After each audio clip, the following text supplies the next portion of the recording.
Hey everyone, and welcome to Almost Cancelled. I'm Peter, and I'm going to be talking about g.l.o.w Season 3, Episode 8. It is called Keep Ridin. So, full spoilers for the episode as always, and obviously thanks to our patron, Tim Neal, who sponsors these reviews of g.l.o.w. So, yeah, this episode is a little bit shorter, and it focuses very much on Ruth. There is 3 plots as per usual, but it did feel a bit tighter than normal. And one of the plots was quite quick and really just there to give characters something to do. I mean, it does add to the idea that Cherry's struggling since Keith left, but ultimately finding out that she's in debt with the casino and owes them $5,000, and Gina Davis is being nice about it and try to give her some extra time. She's trying to make money, and it turns into just kind of a funny subplot where her and Carmen end up mud wrestling together. She's going to mud wrestle for money to try and make some quick cash. And Carmen says, "You can't do this alone. I'll do it with you, so you're not wrestling someone who's untrained. You know, we'll do this together and have a bit of a proper show, essentially." So we get to see them mud wrestle, and that's the scene. And that's what it is. It was fine. It was fun. But short and sweet, and pretty much it. I'll work up the way to the big plot. So we'll look at Bash and Rhonda, who are really making use of Bash's funds, because there's a big time jump in this episode. I mean, the one thing about not starting with Ruth is that I've glossed over the fact that there is a massive 6-month time jump in this episode. There's a time lapse sequence at the start of the episode. So when we come into this plot, they've been investing in the casino, which is actually not doing so well. And Gina Davis is there with a lot of ideas to add a sort of more classy show and redesign the stage and do this sort of classy kind of Fred Astaire style show. And Bash is not feeling it. He wants something new and exciting, something 80s. And we cut to a silly scene where they've got BMX riders doing stunts behind them. And I'm going to take off the helmets. It's a couple of ladies that are doing this. And Rhonda points out this is kind of Bash's thing, where he has a show where you expect it to be men, but it's actually a woman, tying in with g.l.o.w. And Gina Davis does not really like it. She suggests just changing the music, updating the music to some modern stuff as opposed to anything else. But they point out that the casino's not doing so hot, and that she would pull g.l.o.w out if g.l.o.w was tanking in ticket sales. So if the casino as a whole is not doing so hot, then and she's basically relying on Bash's money. His investment is what's keeping them afloat right now. So she is kind of reluctantly agreeing to things and isn't super happy about it. Feels like her casino is becoming not the casino she wants. But, maybe we'll get a BMX show at some point in the next couple of episodes, which could be fun. So, I mean, obviously the point of this is to show that what was set up last episode with Rhonda handling Bash's money and keeping track of that stuff for him and letting him sort of make his business ventures is actually proving to be quite profitable. Even Gina Davis in this scene has the exact line of dialogue, "You make quite a team," or to that effect. And the only other scene after this with these characters is later on, Bash is brushing his teeth and he comes out the bathroom when Rhonda says something to him, and she's lying in some lingerie and she's got some silicone, and she's like, "Hey Bash, I'm cold. You come warm me up." Blah blah blah. And Bash isn't interested, and this of course ties into us talking about him being closeted and not actually being into Rhonda in that way. And she mentions that they've not had sex in a couple of months, and that she feels that he's not interested anymore. And he tries to kind of play it off and says, "Hey, I love you, Rhonda, and I would stay married to you for the rest of my life, even if we never had sex again." Which is exactly the wrong thing to say at that point. That is not what she wants to hear.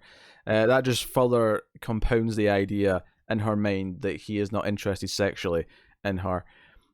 So this could be leading a bubbling thing, bubbling over soon. And obviously we hear they're building a house out here. They're doing very well.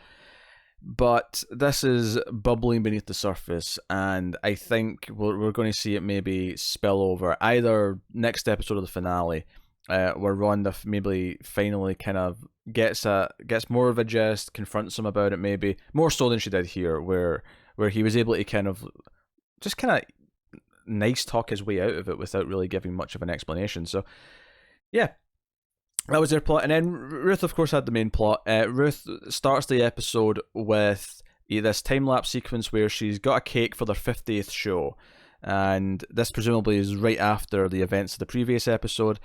But then the time lapse kicks in, and we see her like slowly taking off her makeup in real time, while behind her everyone is speeding around. It's a really simple effect to show the passage of time, and they put the full stop on it and solidify it by saying that, oh hey, it's the 200th show tonight that we did. We should celebrate. But obviously the big difference here being that, before Ruth knew about it in advance, she had a cake ready for the 50th. But for number 200, it was an afterthought. They didn't even notice until she was going to do her report, which she's been sending Sam. And she writes down in that as well, after everyone else leaves for their dates or whatever, we find out that, Debbie's still with Tex, or JJ, if that's what we're calling him. I'm going to go with Tex. If that's what she's calling him, I'm sticking with Tex. But she writes in these progress reports, are you even still reading these I miss you kind of thing? And, she's clearly missing Sam. And she gets a phone call from Russell, and he's got a gig. He's got a new job, being a camera operator for a big movie, but it's shooting in Spain. But as he kind of notes it, kind of makes things a bit more equal, because now it's both of us that are away, so that's kind of normal. But they don't have time to visit before he goes. He's leaving this Friday. And, he suggests, oh, maybe you could come to Spain for New Year's. And she says, oh, I don't know. And there's a moment here where he kind of thinks she's about to break up with them, and he says, please don't do this on the phone. And she says, I'm not doing anything. And it just kind of leaves it in this really awkward silence. It really feels like the end is nigh on here. It already felt like that before. I mean, it feels especially, stretched thin at this point. And because that's the big thing with Ruth in this episode, is that she feels that everyone is kind of moving on with their lives. We see Debbie has, she's got a horse for a big gift from Tex. She's staying at his place, for dinner and things like that. And she's producing more stuff. I mean, Ruth does accuse her of not actually making any steps to produce anything, but we see her go to see Bobby, is where she goes and says, I'll produce your fundraiser, because we see Sheila's like rehearsing for this show that he's doing, and we find out in this scene that it's an underground fundraiser for AIDS. And she's a little bit surprised that that's what it's for, but she's still willing to do it. She wants to actually prove that she is producing things. And Debbie's kind of like okay with not being an actor anymore. She's not necessarily decided she's never going to do it again, but when asked if she'll be upset if Liberty Bell is the last role she ever plays, she's like, I'm fine with that. I have other things in my life now. And it's something where, everyone else is sort of building things up for whatever comes next after Glow, and Ruth feels that she's just on autopilot, much like the show itself. She's just going through the rhythm, the routine, and it feels like her life is stagnant whilst everyone else is moving towards something. And it's a really good performance from Alison Brie in this episode. Her being frustrated, I mean, obviously it's funny to see Debbie on the horse and whatever, but her being frustrated and kind of longing for the olden days when they were younger and would go to little theatres and do little plays and things like that.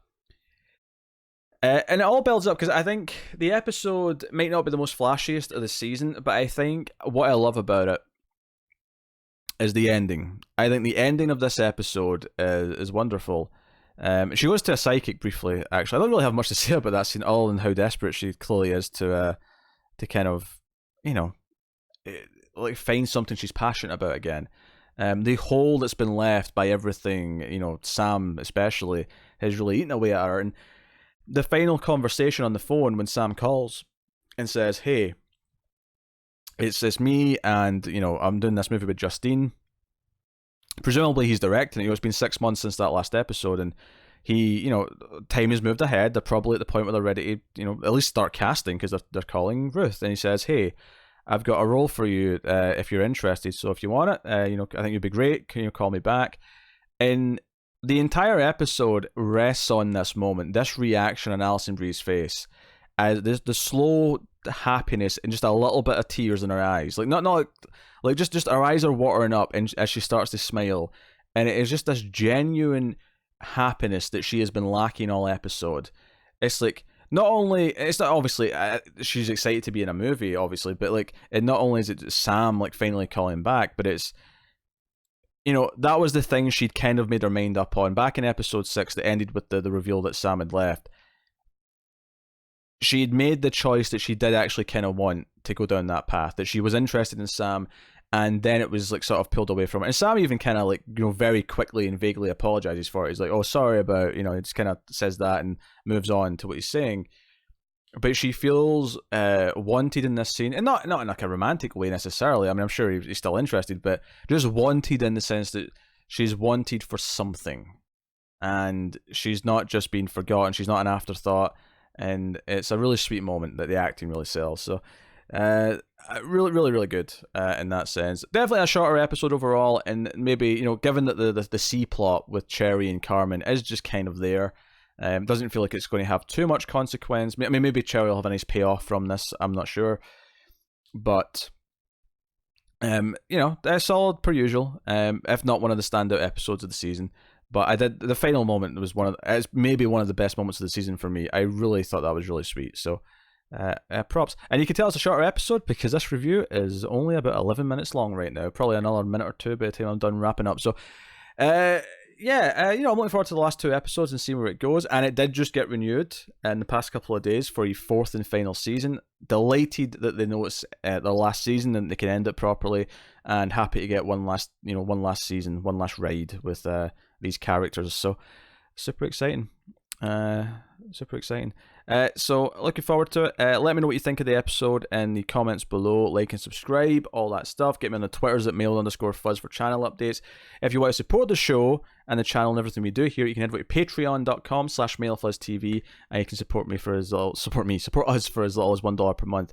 And you can get some bonus stuff over there and some early access and various things at the various tiers. So have a look and see if anything interests you. But mainly you get to keep all the content coming and feel warm and fuzzy about it. But that is me. So also remember, I'm still reviewing Unbelievable, another Netflix show, obviously a much more serious show.